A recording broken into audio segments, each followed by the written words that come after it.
everybody. So if you watched until the end of part 1 of my wedding regrets video, you will have noticed that it kind of just ended and I popped in with a little message about why I was ending it. But if you did not listen or watch all the way to the end of that video, I'll tell you right now. Basically the video was just too long for me anyway. It was like 35 minutes and maybe you don't think that's too long, but it felt a little too long to me. So basically just decided to split it up into 2 parts. So that is why when this video starts, you will notice I'm wearing something else and I'm wearing the same thing that was in the last video, and basically that's because it's the same video that was split up into 2 parts. But I hope that you enjoyed part 1. If you didn't watch it, go back and watch that one. I don't think you need to watch that one first. Well, I don't know. It might make more sense this one if you watch that one first. But either way, I hope you liked that one, or you will like it, and I hope you like this one as well. So one thing that I saw a lot when I was watching videos, reading things about planning a wedding, tips for planning a wedding, was to prioritize maybe like 3 to 4 things, 1 to 2 per partner, that is really, really important to you. Like non-negotiable, you need to have it at your wedding.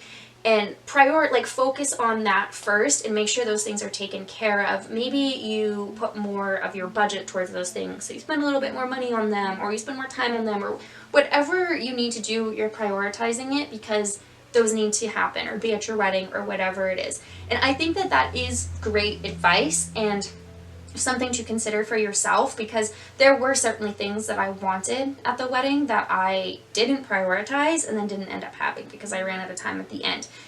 But one thing that I did know was a priority to me was creating like decoration. I really wanted it to be almost like an immersive experience where like you showed up and you were like almost in this whole entire different world. And so I knew that for that I was gonna need a lot of greenery, a lot of flowers, and like a lot of decor and trinkets almost. And I took it a little too far. So yes, prioritize the things that you want, but know when you're all done. Like you get to a point and you kind of need to end it there. What I needed to do specifically with the decoration was plan how many pieces of decor I needed for each table, because we didn't do individual tables. We had tables. I'll put a picture in I'll put a picture in so hopefully you can see it if I have one that shows it well. But the tables were shaped like all pressed together and shaped like a big U. So there were no individual tables. It was just like runners. So we had runners that went along the tables, and then within that I just wanted like decor spread out and random. And because of that, I was like, I'm just gonna bring everything. I'm gonna gather as much stuff as I can, of my own stuff, thrifting stuff, whatever. I'm gonna collect it all, bring it all with me, and then we'll just figure it out there. And that did not work for a couple reasons. One, because there's no time to just figure it out there. There's like some, but not very much, certainly not enough. And then 2, I had way too much stuff. We had decorated everything, and then we still had a full, like, 8-foot long table that was just filled with different lanterns and candles and just all these different decor things, and we had nowhere to put them. And there was still so much work that went into packaging those things, traveling with those things, and all of that. It just became a little bit stressful. Whereas if I had planned it a little bit better and kind of reined myself in, I could have known, okay, like I need 1 candle per table and 2 pieces of decor. And then I could have had a more specific and concrete list without going overboard. So yes, prioritize, but make sure you're keeping yourself in check, because the other thing that I ultimately regretted was not having enough of an executable plan. And I say executable because I had a plan, like a pretty detailed and specific plan, but what the problem with it is that it's hard to explain, but we had a lot of friends and family helping us decorate and set up, and I told them what I wanted. They had like lists and stuff, but the lists were not the type of list where they could look at it and go, okay, very specifically, I need to take this and put this here, kind of thing. It was more like set the tables, put the decorations out, kind of thing. And then people were coming up to me and they were like, okay, I'll set the table, but like, how do you want me to set it? So overall, no matter what, no matter how much you DIY, whatever, you are going to need help with things the day of the wedding. And the more specific you can be in what you want and are expecting, the easier it's going to be for everybody else. And then the people who are helping you kind of won't have to be wondering what to do, coming up and asking you questions. Like, it will just help if you can be more specific, and like, your plans need plans. You need to have a very executable thing that somebody can follow. So another thing that was important to me that I wanted to prioritize was photography. My logic was kind of like, you don't get a lot of tangible things that you get to take away from your wedding with you. You know, you of course get all these memories, you get your partner, like, you do get so much. But what I mean is just like those physical things that you can hold on to from your wedding. And I was like, pictures are kind of like one of the only things, physical things, that you can hold on to and take away from your wedding. And so I was okay with spending a little bit more money on photography and ultimately prioritizing that and getting what I wanted from that. And while I do agree with that logic that I had, there were certain aspects of the photography that I was just kind of disappointed with, and I don't think it's necessarily like like any one particular person's fault. I just think it was kind of like a few different things, and that's why I brought it up to talk about. That way, when you're kind of doing your photography, you can have these things in mind. And one thing that I was not aware of is just how long it would take to do the pictures the day of the wedding. But it felt like, I don't actually know how long it took, but I mean, it was at least, I want to say, an hour, 2 hours total that I was taking pictures. And I was like constantly, it felt like every 10 minutes I'm like sitting there having a conversation and I'm getting pulled away to take pictures again, even though we already took a lot of pictures.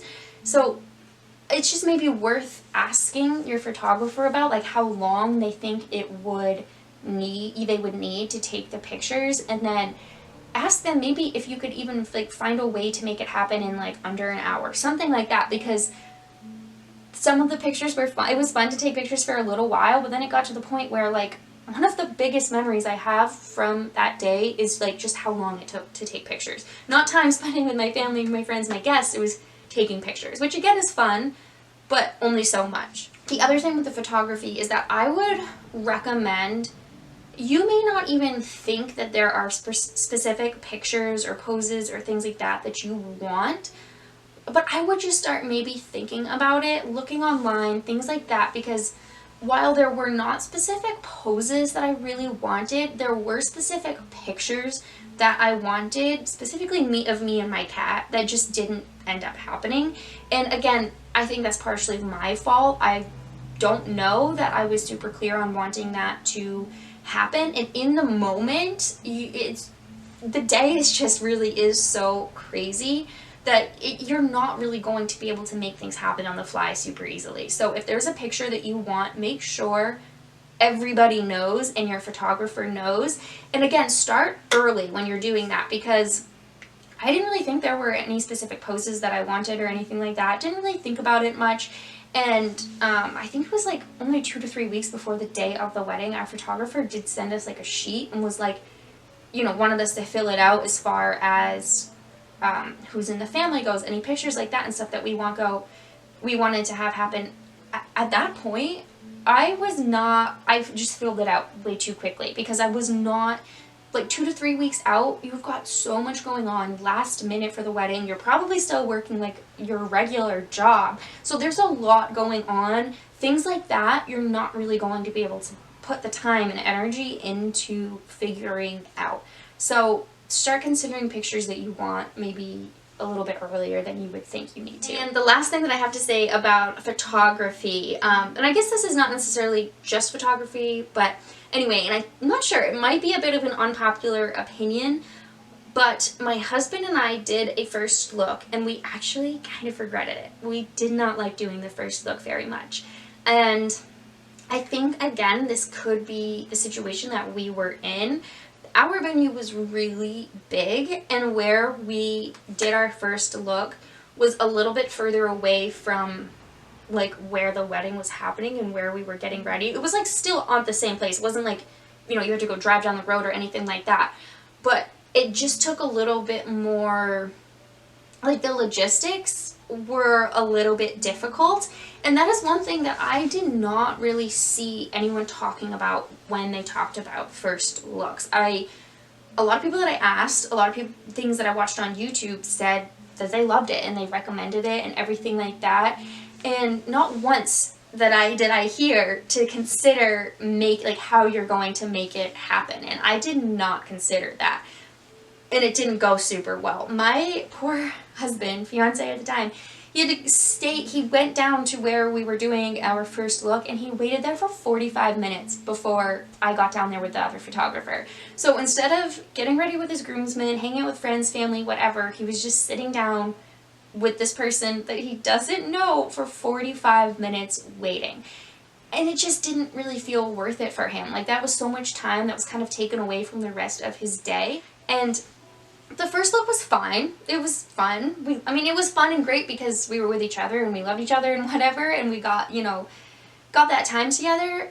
And one thing in argument for the first look that I saw a lot was that you don't get a lot of moments, just the two of you throughout the day, that everything's going kind of like fast and crazy, and that the first look gives you that opportunity to kind of just pause and be with each other for, you know, a few minutes or whatever.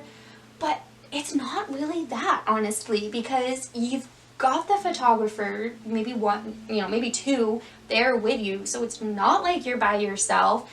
And you have the moment of the first look, which is like a moment, and then it's kind of like you're just posing and taking pictures, and it is authentic and it's not, in a way, because you're staging these pictures, of course, because, you know, that's what you're doing. But I don't know, it just wasn't as special as I think it is hyped up to be.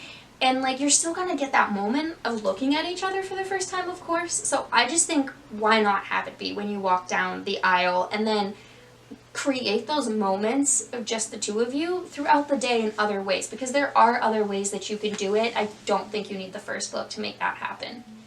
And I think like that is a good point for just everything with considering planning your wedding, is that you need to consider the logistics and the practicality of making a lot of these things happen. And while I do think that, you know, it is your wedding, and if there's something that you really, really want, you should, you know, make it happen.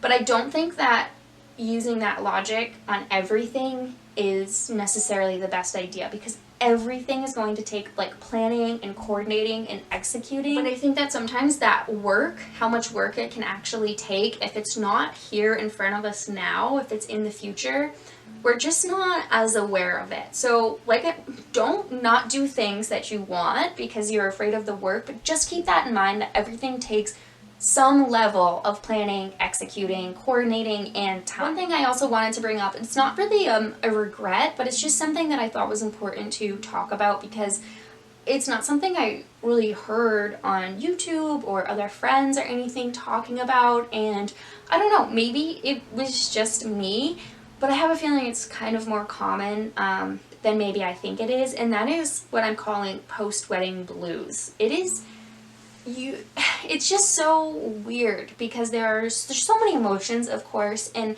I think a big thing is that you're coming off this super high, like you just had an amazing day and there was so much love with your friends and family and just all of it, that when it's over, it just is, it feels sad. It really does feel sad. And I think the other part of that is, again, because you're on such a high, you don't really anything that went wrong most of anything that went wrong was pretty minor, so maybe it's easy for me to say that because nothing super major happened.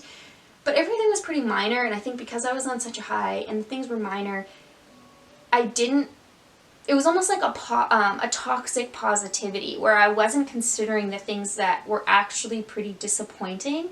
And then you kind of come off that high, now you're feeling sad, and now all you can think about is like all of these things that went wrong and all of these regrets, and I don't know, it's just a weird kind of time. And of course you move on. Like, the day was perfect and amazing because we decided that it was. It doesn't matter all the little things that went wrong. It was perfect and we had a great day, you know. But, you know, if you do get married and you're feeling a little sad after because it's over or because things went kind of weird, like, that's okay. It's okay to feel sad even though you just had one of the best days of your life and you're so happy to be with your partner. You can still feel sad that it's over and sad about how things went. And if you are going to get married, just know that, like, that may happen and that's okay. It's not something to worry about or anything like that. It's just something that I think to consider because, like I said, it's not something that I really heard anyone talking about. And my last regret that I want to bring up is just not letting myself let go enough. I went into it with really low expectations and overall was not that disappointed how things went. I just struggle so much with anxiety in general, and especially social anxiety, that it was difficult to fully let myself get out of that and just enjoy myself. And don't get me wrong, I did, and I, like I said, had one of the best days ever. But there were, looking back on it, I'm like, I should have spent more time dancing, or I should have spent more time doing this, and the only reason I didn't is because I was just anxious and having a hard time letting go.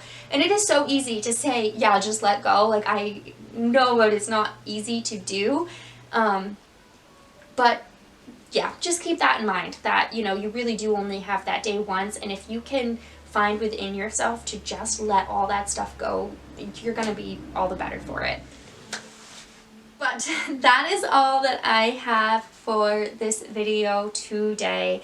I hope that it was helpful.